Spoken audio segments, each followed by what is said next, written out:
हरि शरणं हरि शरणं अस्मद्गुरुभ्यो नमः अस्मत्परम गुरुभ्यो नमः अस्मत्सर्वगुरुभ्यो नमः श्रीमति रामानुजाय नमः श्रीपराङ्कुशदशाय नमः श्रीमद्षष्ठकोपाय नमः श्रीमद्विश्वक्षराय नमः श्री नमः श्रीधराय नमः। श्रीराम शरणं समस्त जगतं रामं विना का गति रामेण प्रतिहन्यते कलिमलं रामाय कार्यं नमः। रामशत्रे शतकालबिम्बजङ्गो रामावश्यर्वं वशे रामे भक्तिरखण्डिता भवतु मे रामो मे वश्रियः वंशी विभूषितकरा नवनीरदाभत् पीताम्बरा दुर्णबिम्बफलोधरोषा पूर्णेन्दुसुन्दरमुखादरविन्द्रनेत्रा कृष्णात् परं तत्त्वमहं न जाने। मनोजवं मारुततुल्यवेगं जितेन्द्रियं बोधिमतं वरिष्ठं वातात्मजं वानरयूथमुखं श्रीरामदूतं शरणं प्रपद्ये श्रीरामदूतं शरणं प्रपद्ये। श्री राम जय राम।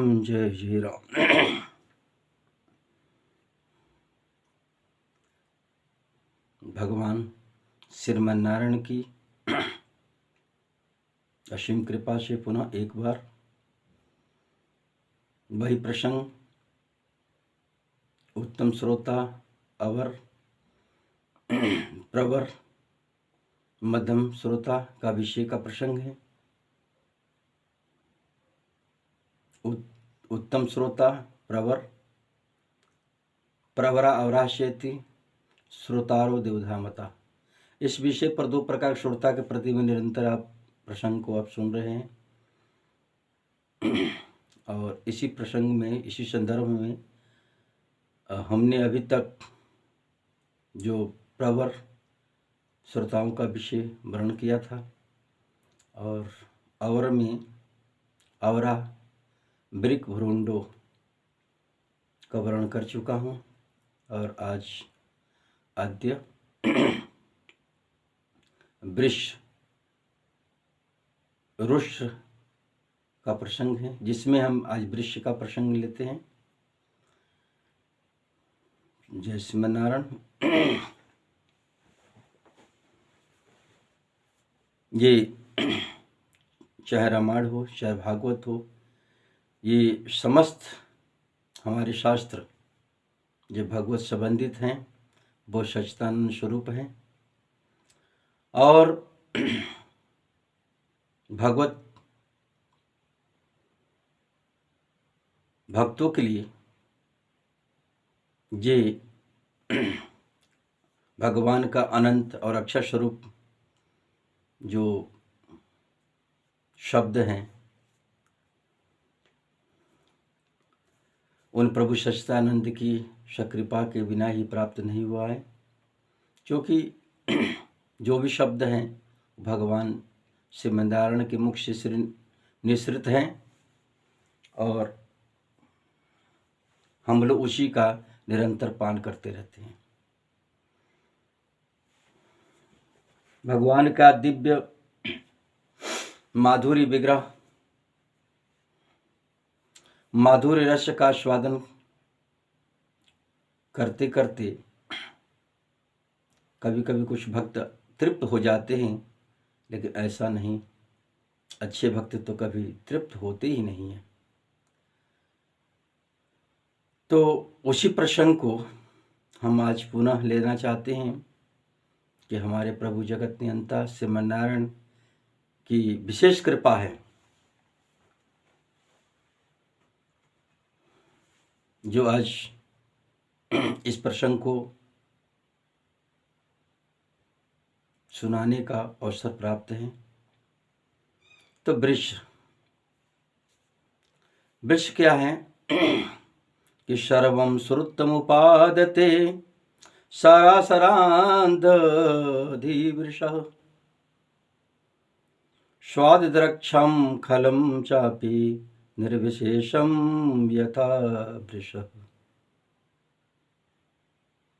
वृष में एक वृष में विशेषता क्या है? वृष कहते बैल को। बैल जिस प्रकार मधुर अंगूर के फलों को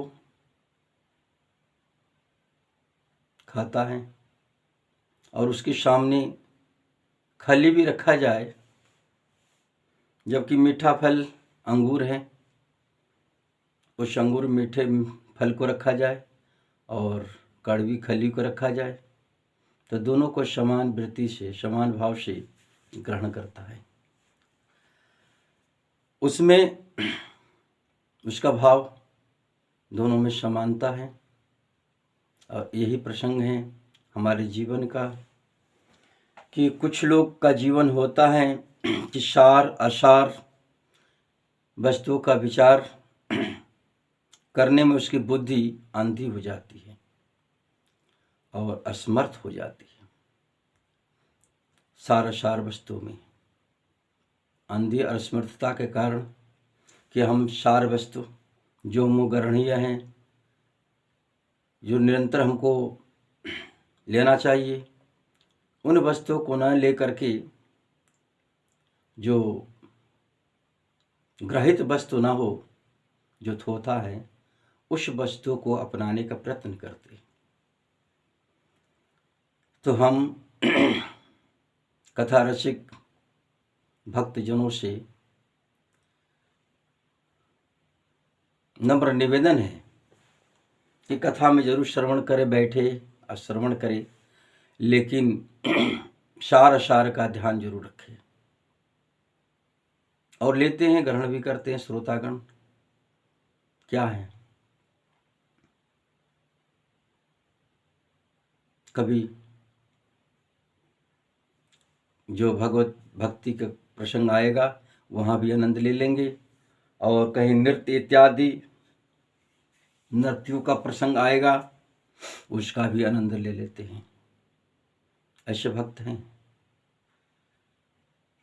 लोग दान तो करते हैं। गोस्वामी जी लिखा है, खलव करहीं भले पाए सुसंगु, मिटहि न मलिन स्वभाव अभंगु। खल व्यक्ति भी समय पा करके भलाई करता है, लेकिन उसका मलिनता स्वभाव नहीं मिटता है, क्योंकि मलिन वस्तुओं में ही रहता है। उनका संबंध संयोग मलिनों में रहता है। देखिए, अब कुछ महापुरुष होते हैं, महान भाव होते हैं, संत वृत्ति के लोग व्यक्ति होते हैं। वैसे व्यक्ति तो हर स्थिति में उनके सामने कोई परिस्थिति आ जाए उसमें समान ही भाव से रहा करते हैं और भगवान की उन पर कृपा मानते हैं। जैसे एक संत का प्रसंग आता है। एक संत भक्त एक नाथ जी महाराज थे। ये लोग सब सौराष्ट्र और महाराष्ट्र के रहने वाले संत हैं। तो एक नाथ जी भगवान विठल का दर्शन करने जाते हैं, तो उनकी पत्नी सहकारिता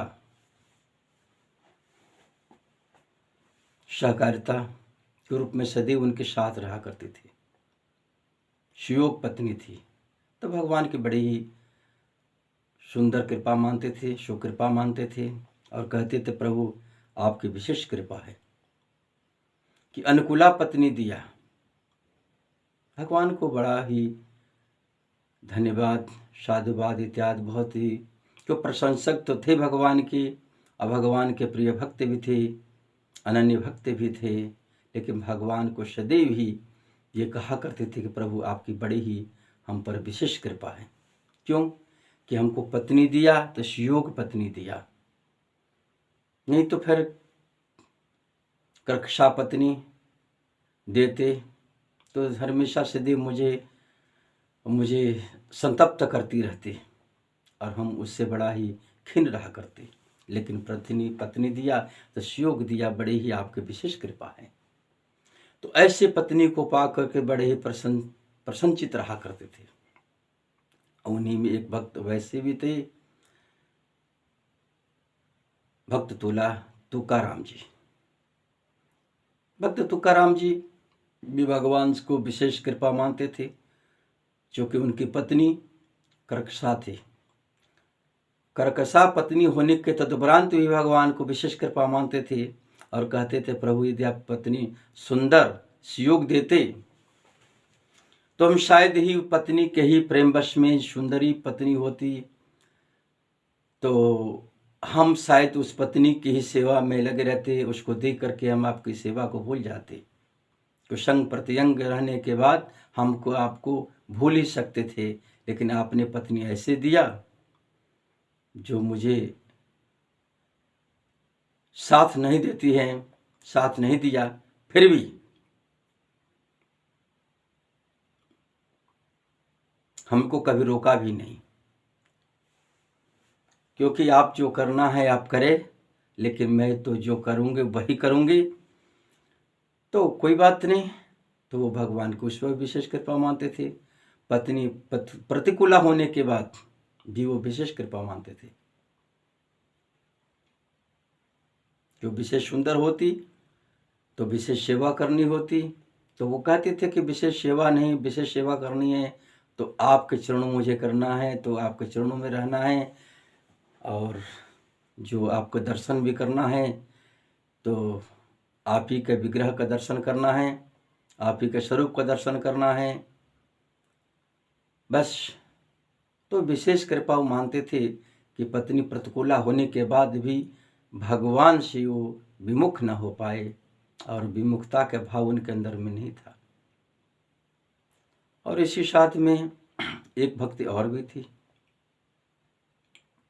नरसिंह मेहता जी। उनकी पत्नी संसार से चल बसी तो भगवान को बड़े धन्यवाद दिया। उन्हें कहा, प्रभु आपकी बड़ी कृपा है कि अब तक भजन में समय कम मिलता था, अब तो फिर कुछ रहा ही नहीं, अब तो फिर आप ही का सेवा ही सेवा रहा।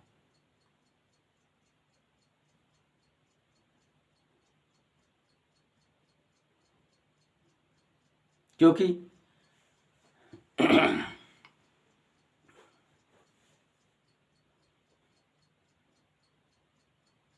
भले तो ही भागे जंजाल, मेरे जीवन से जंजाल भाग गया, मेरे जीवन से जंजाल भाग गया। अब है शू श्री गोपाल, अब आपकी गोपाल जी आप ही का नाम लेंगे, आप ही का भजन करेंगे, अन्यथा हम कुछ, बस आनंद ही आनंद है। तो वो भी एक भगवान की कृपा मानते थे। तो ऐसी व्रति हो, अनुकूल व्रति हो, तभी भगवान कृपा मानना चाहिए। अब प्रतिकूल वृत्ति भी हो, प्रतिकूल भाव भी आ जाए, तभी भगवान की विशेष कृपा मानना चाहिए। और उनसे वंचित भगवान भी जैसा भी रखता हो तो वो कृपा उन्हीं को मानना चाहिए। और महान पुरुषों का जीवन में तो ये वर्णन आता है कि उदित शब्दता ताम्र ताम्र एवास्तमेति च संपदौ शब्दौ महता में करूपता।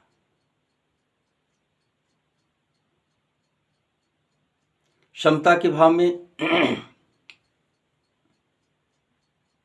जिस प्रकार से शब्दता का उदय होता है, तो उदय काल में भी ताम्र वर्ण है, उदय काल में भी ताम्र वर्ण, और अस्त के समय भी ताम्र ही वर्ण रहता है, रक्त वर्ण। तो इसी प्रकार से महान जीवन, महान भक्तों का जीवन भी इसी प्रकार होना चाहिए कि हम यथावत जैसा भी रहे जगत में, लेकिन हम प्रसन्नचित्त ही रहे, प्रसन्नचित्त खुश रहे, प्रसन्न मुद्रा में ही रहे, जैसा भी रहे। कि जाहि विदरा के राम ताहि विद रहिए, सीताराम सीताराम सीताराम कहिए। धन्यवाद प्रभु को देते हुए जय, जैसा प्रभु रखे हम वैसा ही रहे। कोई स्थिति कैसा भी आ जाए, किसी परिस्थिति में जाए, हमारे तो भगवान श्री कृष्ण जैसे भी जिस बाल्यकाल से लेकर के और फिर वैकुंठ जाने से पूर्व ही भगवान जगत में रहे, लेकिन उनमें कोई भी किसी प्रकार से बदलाव नहीं देखा गया। यथावत वही दृश्य, वही भाव था, वही मुस्कान, वही प्रेम। अब प्रेम की जैसा भी प्रेम था उनका वैसा यथावत बना रहा। तो यही होना चाहिए कि हम संतों को भी, हम भक्तों को और हम सेवकों को यही चाहिए कि हमको प्रभु जैसा भी रखे, फिर वही स्थिति में रहे, उसी में प्रसन्नता रहे। रूखा सूखा खाई के ठंडा पानी पी, देख पराए चुपड़ी मन ललचावे जीव। हम दूसरे के विषय में जैसा भी रूखा सूखा जो प्रभु दे दे, वैसा उसी में प्रसन्नता रहे, तब तो जीवन हमारा सार्थक है। तो बैल हम ना बने, बैल नहीं बने। देखिए पहले एक दांव चलता था एक जमाने में, अब तो ट्रैक्टर इत्यादि से भी बहुत से साधन हैं। कलयुग का कली साधन बहुत कुछ है, तो उस साधनों के माध्यम से आज हम गेहूं और धान इत्यादि को जो है मशीन के द्वारा निकाल लेते हैं। लेकिन पहले ये था स्थिति कि लोग जो राशियों का ढेर लगा लेते थे और वो उसके बाद में दांव करते थे, महीनों चलता था, तो बैलों के द्वारा चलाते थे।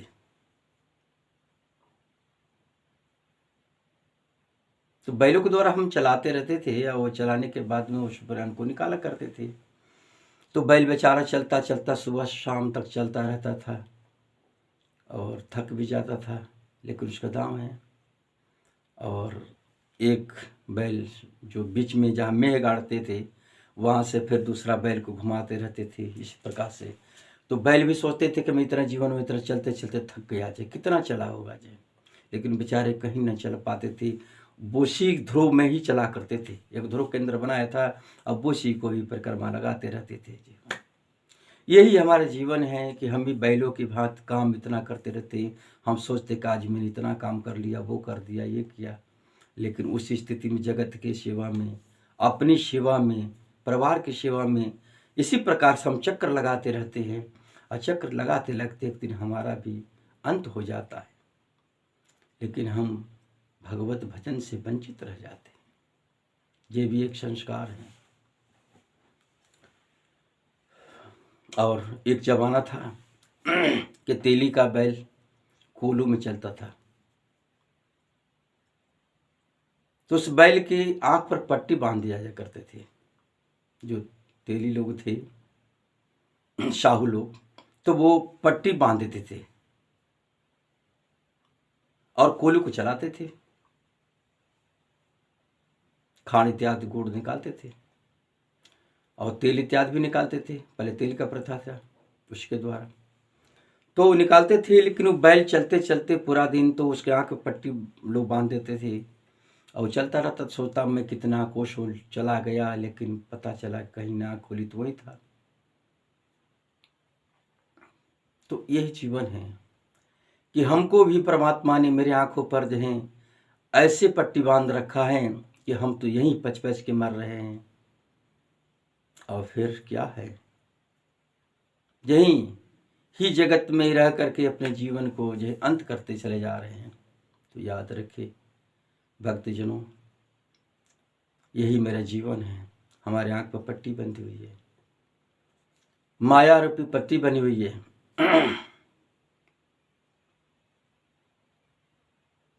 माया की पट्टी।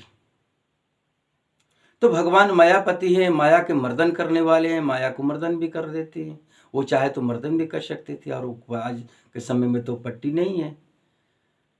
तो आज सत्संग भी बहुत अत्यधिक होते रहते हैं। तो फिर क्या है जे, फिर भी क्या मोह को, काम को, क्रोध को, लोग को इत्यादि छोड़ देते हैं, नहीं छोड़ पाते, उससे हम विमुख नहीं हो पाते हैं। जबकि हमको हमारे जीवन में उद्विग्नता बहुत आती रहती है। क्यों? कि हमने ऐसे वस्तुओं को अपने अंदर जो है आश्रित कर रखा है, स्थान दे रखा है, ऐसे वस्तुओं को आश्रित दे रखा है। तो हम जब आश्रित दे ही दिया है ऐसे व्यक्ति को, तो मुझे दुखित करेंगे। हमने एक ऐसे वैष्णव को संग्रहित करके इकट्ठे करके अपने पास रखा है तो मुझे दुखित करेंगे, सदैव मुझे खिन्न करेंगे। और यही होता है कि हमने इतना न काम को आश्रय दिया, क्रोध को इतना बड़ा जो है आश्रय दिया, लोभ को इतना बड़ा आश्रय दिया, फिर क्या है जीवन। इन चीज़ों को जितना ही हमने महत्व दिया, इनसे हम ज़्यादा ही लगाव रखे, आज उसी का फलस्वरूप है कि हम आज दुखी हैं, चाहे परिवार से हो, चाहे घर से हो, चाहे किसी से। यही तो है। मित्र भी मिले तो इसी प्रकार से, और सहभागी जितने भी मिले हमारे लिए सब इसी प्रकार से, इसलिए हम दुखी है। हमने कभी इनके प्रति तो बहुत समय दिया, इन लोगों के लिए बहुत समय दिया, लेकिन हमने कभी सोचा कि हम भगवान के लिए समय देते? हम तो बस तेली के कोल्लू के बैल थे, अब ऐसे ऐसे घूमते रहे, उनकी सेवा में लगे रहे। उन्हें मेरे आंखों पट्टी बांध दिया, फिर हम घूमते रहे। मेरा जीवन ऐसे ही व्यर्थ चला गया। जीवन को व्यर्थ न जाने दे, बस जीवन को अपने सुयोग बनावे और भगवत चरणों में ही तलीन कर दे, फिर उसका आनंद ही कुछ और होगा। फिर जब आनंद, जैसे गूंगा को मिष्ठान खिलाओ तो कुछ कह तो नहीं पाएगा, लेकिन बहुत मुस्कुराएगा, मुस्कान उसको बता देगा कितना आनंद आ रहा है। जय जय श्री राम। आनंद बहुत आता है उसको, लेकिन पता नहीं पाता है, मूक है। तो जो आनंद हमारे अंदर में आ जाएगा और अंदर में रहेगा, उस आनंद का ही तो आनंद का हम क्या वर्णन कर सकते हैं कि सच्चिदानंद का आनंद, आनंद ही क्या है। बस इस आनंद को लेते रहे अपने अंदर से। और देखिए, हम बाह्य सुख का बड़ा ही कई महत्व देते हैं, कभी अभ्यंतर सुखों का महत्व देते हैं, कभी हम दोनों का सुख का आनंद रहते हैं, बाह्याभ्यंतर का भी सुख का आनंद देते हैं। तो जो बाह्य सुख है वो बाह्य ही रहेगा, जो अंदर का सुख है, अभ्यंतर सुख है, वो अंदर ही रहेगा।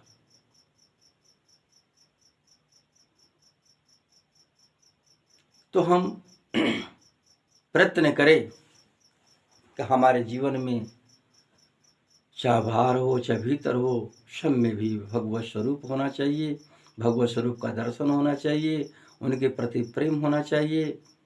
और प्रेम भी हो तो ऐसा जो हमारे शास्त्रों में वर्णित है, महापुरुषों के जीवन में वर्णित है, उनके जैसा होना, भाव होना चाहिए। देखिए, इसी संदर्भ में एक प्रसंग याद आ गया, एक प्रसंग याद आया जो महाभारत का है। एक विप्र के घर पर एक आवाज आई, भोजनम देहि। ब्राह्मण की आवाज करने पड़ा। ब्राह्मण घर से बाहर निकला तो देखा कि हमारे दरवाजे पर कोई संत खड़े हैं, अल्पायु अल्पवयस्क संत हमारे दरवाजे पर खड़े हैं, लेकिन तेजपुर से लगता था कोई महापुरुष ही है। आया, आने के ब्राह्मण ने नमस्कार किया, अभिवादन किया, उनको आशीर्वाद दिया। आशीष देने के बाद उनने कहिए, प्रभु आपकी सेवा, आइए। बोले, मुझे आपके घर पर कोई प्रसाद है तो आप मुझे प्रसाद प्रदान करें। बोले, अभी प्रसाद तैयार है, भगवत प्रसाद अभी हम लोगों ने भोजन बनाकर तैयार किया है, आइए। देखिए, एक चीज होता खाने की बात, प्रसाद में एक अंतर है, भोजन में भी अंतर है और खाना भी अंतर है। खाना उसको कहते हैं जिसको खंड खंड किया जाता है, इसको काट करके किया जाता है, उसको खाना कहते हैं। जो कहते खाना खा लो, संत महापुरुष खाना को नहीं खा सकते, जो कटा हुआ है, खंडित है। देखो, याद आ गया एक चीज, एक व्यक्ति यहाँ से कुछ दूर पूर्वांचल है, पूर्व एरिया, तो वहाँ कोई मृतक में एक व्यक्ति यहीं से डिस्ट्रिक्ट बदायूं के गए थे, मुझे खैर नाम तो नहीं बताएंगे, तो वो अपनी जीवन कथा बुड्ढे ने बताया था। तो वहाँ गए थे अपनी रिश्तेदारी में, तो उन्होंने जाने के बाद में वहाँ कड़ी भात चल रहा था। तब बुड्ढे से एक व्यक्ति ने कहा, अरे भैया कड़ो कढ़ैया पौंक पर से। बुड्ढे सावधान हो गए, बोले क्या कह रहे हो? तो कह रहा था करो कढ़ैया पौंक पर से। कढ़ैया अपने पत्तल में, बोले बाबा पत्तल में गड्ढे करो। बोले सीधे गड्ढे क्यों नहीं, गड्ढे क्यों कहते हो? गड्ढे कहो, मतलब कहो कि उसमें जगह करो। अब फिर चलो ठीक है गड्ढे कर रहे, लेकिन ये क्या कह रहे पौंक पर से? बोले हाँ पौंक नहीं जानते आप? बोले नहीं। तो पौंक हमारे यहाँ कहते हैं कढ़ी को। बोले हम अब नहीं खाएंगे। बुड्ढे उठ गए। लोगों ने कहा बस ऐसा आप नहीं करें, अपमान नहीं करें। बोले हम कढ़ी नहीं में पौंक नहीं खाते हैं, क्योंकि पौंक हमारे यहाँ गैया पौंक गई, भैंसिया पौंक गई, पड़िया पौंक गई, तो पौंक हम नहीं खाते हैं। जे आप सीधे कहते कढ़ी। जे मेरा मन खिन हो गया। तो पौंक तो कहीं कहीं भाषा है, ये भाषा पर भी संतुलन होना चाहिए। भाषा पर भी कहते समय ध्यान होना चाहिए, जो हम शब्द कह रहे हैं, अन्यथा कहीं कुछ लग ना जाए, कहीं पर कहीं इसका अर्थ उल्टा ना हो जाए।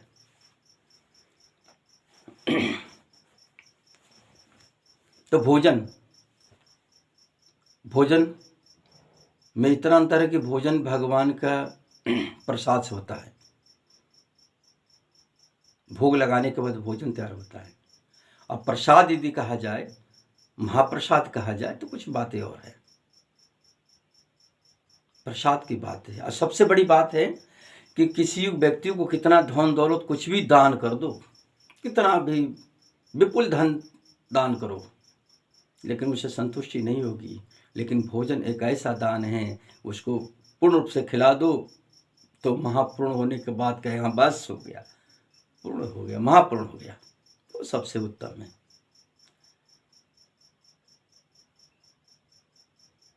जय श्रीमनारायण, जय श्री हरि। तो ये है चीज़। तो वो संत जी जब दरवाजे पाए तो उन्होंने भोजन प्रसाद दिया, और उसी समय फिर एक आवाज़ आई भिक्षामदेही। तो कोई संत बाहर निकले, बोले कोई आवाज़ आ रही है, बाहर निकले तो देखा कोई एक संत और थे वयोवृद्ध।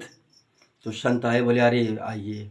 तो प्रसाद दोनों लोग अभी ग्रहण नहीं कर पाए थे, लोग बैठने, तो उन्होंने बुलाया, उनको ही प्रसाद के लिए आसन दिया और बैठ गए और लोग प्रसाद। तो उनकी जो पत्नी थी पंडतानी, तो कुछ लोग याद होती कि जब भोजन के समय हो तभी कोई ना कोई बात रख देंगे, चाहे घर में हो चाहे बाहर, कुछ आदत होती कुछ लोग की। तो पंडतानी कहने लगी कि महाराज आप लोग से कुछ निवेदन है मेरा, और वैसे तो मुझे इसमें नहीं कहना चाहिए, लेकिन फिर भी आ गया तो मैं, बोले कहो। संत जी कहने लगे कि कहो, अपनी बात को रखो। तो उन्होंने कहा कि देखिए महाराज हमारी गैया है और उसके नीचे बछड़ा है, और बछड़ा दूध नहीं पी रहा है। जब दूध नहीं पी रहा है, थन नहीं पकड़ा अपने माँ का, तो फिर दूध देगी कहाँ? मैं हम चाहते दूध देती, कोई ऐसा कुछ आप लोग जानते तंत्र यंत्र, तो कुछ आप लोग कुछ कर सकते हैं तो कर देते, तो बड़ी कृपा होता है, बड़ी ही कृपा होती है आपकी। तो उन्हें ठीक है। संत जी जो प्रथम बार संत आए थे, पहले बार जो, तो संत जी को अच्छा पहले काम करते हैं, आपका भोजन बाद में करते हैं, प्रसाद ग्रहण बाद में करते हैं, पहले मैं देखता हूँ। तो अल्पवयस्क संत निकल वो खड़े हो गए, और जाने के बाद देखा वो, तो बोले दिखाओ, बोले ये है। बछड़े की तरफ देखा तो बछड़े ने उनको तरफ देखा। अब बछड़े देख करके अपने पोंछ हिलाने लगा। ज़्यादा दिन का था नहीं, तो उन्हें देखा, बछड़े को देख करके बछड़े की तरफ ही मुस्कुरा गए। और बछड़े को तो उन्हें ठीक है, बछड़े के पास गए, बछड़े के अपना मुख उसके कान की तरफ रखा। अब बछड़े ने अपना मुख उनके कान की तरफ रखा। लोग देखने लगे कि हो क्या रहा है। और इनको देखकर पूछ बड़ा प्रसन्नचित हो गया। बछड़ा जो कभी ये उठता नहीं था, आज क्या हो गया इसको, जो है सहसा आज खड़ा हो गया। तो फिर संत जी ने अपने मुख से कुछ भी कहा हो, मैं मंत्र पढ़ा, किसी ने कुछ समझ नहीं पाया। और कुछ देर के बाद में हुआ, उससे बछड़े की आंख से आंसू आ गए और उनके चरण भी धो गए संत जी का। फिर उसको पीठ पर हाथ फेरा, बोले बेटा जाओ दूध पियो। फिर बछड़ा गाय की तरफ चला गया, दूध पोंछ लाता वो लग गया, दूध पीने लगा। उनने कहा अच्छा आप इसको दूध निकाल लीजिए आप लोग। और इसके बाद तब तक लिए अपने लोग दोनों दंपत दूहने में लग गए। और संत जो थे वो फिर अपने रास्ते लग के रास्ते नाप लिया, चलने बाहर निकल गए। जब तक लोग उसमें लगे उसको किसी को ध्यान नहीं गया। जब बाद में ध्यान आया कि अरे महाराज कहाँ हैं, तो देखा तो महाराज बस्ती से बहुत दूर निकल चुके थे। दूसरे संत भी जो वयोवृद्ध थे वो भी पीछे पीछे लग गए उनके, भागते भागते अपनी उनके पीछे भागते गए। महाराज ठहरिए, महाराज ठहरिए, गाँव के लोग कुछ लोग आ गए। फिर पंडित भी भागने लगे और जा करके रास्ते में बहुत दूर उनको रोका। महाराज मिले, बोले महाराज मुझसे बड़ा भूल हो गया, आपने प्रसाद, बोले बस आपने कहा प्रसाद ले लिया, चले अगले बस्ती में देखेंगे, फिर कभी आगे समय मिला है तो देखेंगे, ग्रहण करेंगे। चले गए। इधर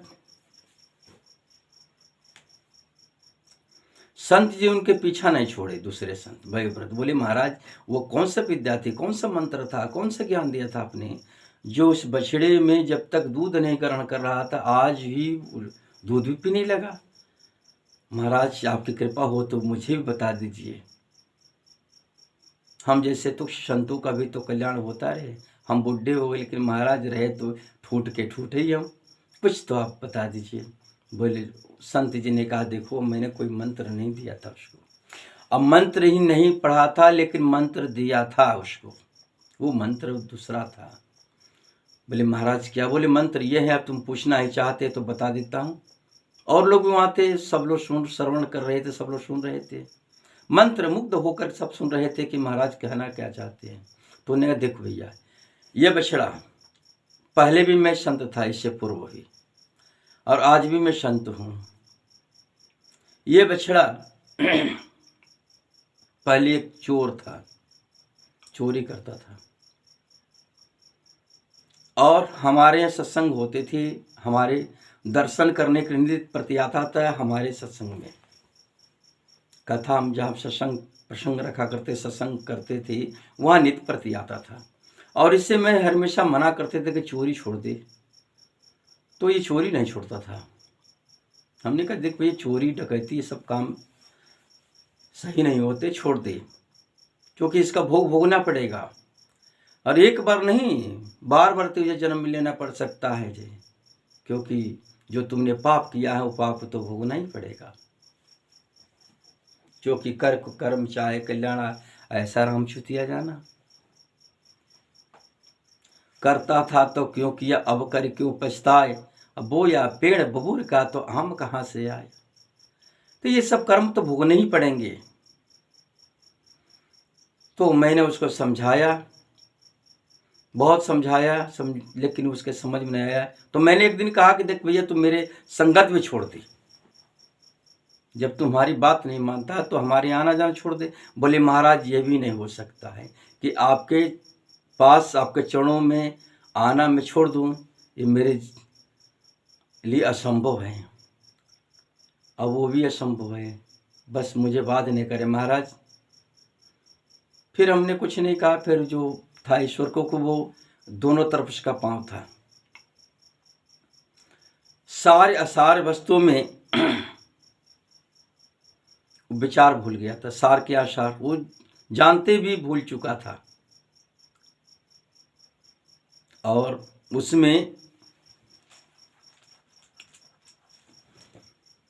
एक अंधा था, कहना चाहिए ना,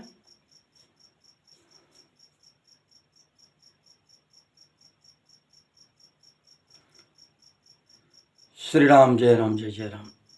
सारे सार का विचार छोड़ करके अंधा भक्त हो चुका था, अंधा ज्ञान था उसको, हम कुछ भी कहें तो ये जीवन था उसका। और यही हुआ कि परमात्मा ने उसको यहाँ पर एक वृक्ष बनाकर भेज दिया, बछड़ा वृक्ष का। तो जब यह बछड़ा बनकर आया तो मैंने उसको देख लिया, पहचान लिया, मुझे उसने पहचान लिया। तो मैंने कहा, वाह बेटा, मैंने तुझे पहले भी समझाया था, तेरे समझ में नहीं। मैंने यही कहा कि पहले भी समझाया था लेकिन तेरे समझ में नहीं आया, तो अब तो मान जा, नहीं तो फिर बार बार तुझे जन्म लेना पड़ेगा। पुनरपि जननम पुनरपि जठरी, पुनरपि जननम पुनरपि मरणम, पुनरपि जननी जठरे शयनम, ये संसारे खल दुस्तारे, कृपया मुरारे पाहि मुरारे। तुझे बार बार दें जन्म मृत्यु के चक्कर में आना होगा, जन्म मृत्यु के चक्कर में पड़ना होगा, और कोल्हू के बैल के भांति हमेशा तो पिसता रहेगा।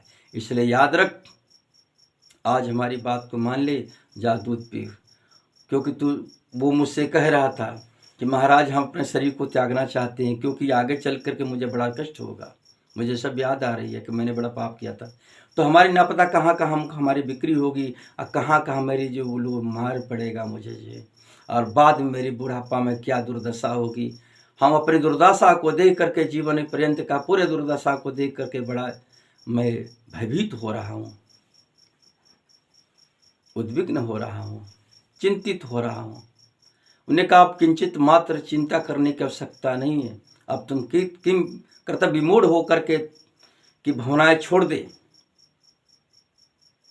जब तक किम कर्तव्य विमूढ़ होकर के जो कार्य किया था, अब तुम छोड़ दे, और जो है इसी जन्म में अब भगवत नाम लेते हुए तुम इसका पान कर, मैया का दूध पी, और जो ईश्वर जो करेगा अच्छा ही होगा, और मैं भी तुझे आशीर्वाद दूंगा, तेरा कल्याण ही हो। बस मेरी बात को माना, उस पीने लगे। तो ये जीवन है कि याद रखे बंधुओं, वृक्ष बन करके खट्टे मीठे पान जो आप कर रहे कड़वे, ये आपके लिए दुखदाई होगा। और इसी पाप सुधार की भावनाएं रखे, सबके प्रति सर्वे भवन्ति सुखिनः, सर्वे सन्तु निरामया, सर्वे भद्राणि पश्यन्तु, मा कश्चित् दुःख भावेत। श्रीमन्नारायण, जय श्रीमन्नारायण। श्री राम जय जय।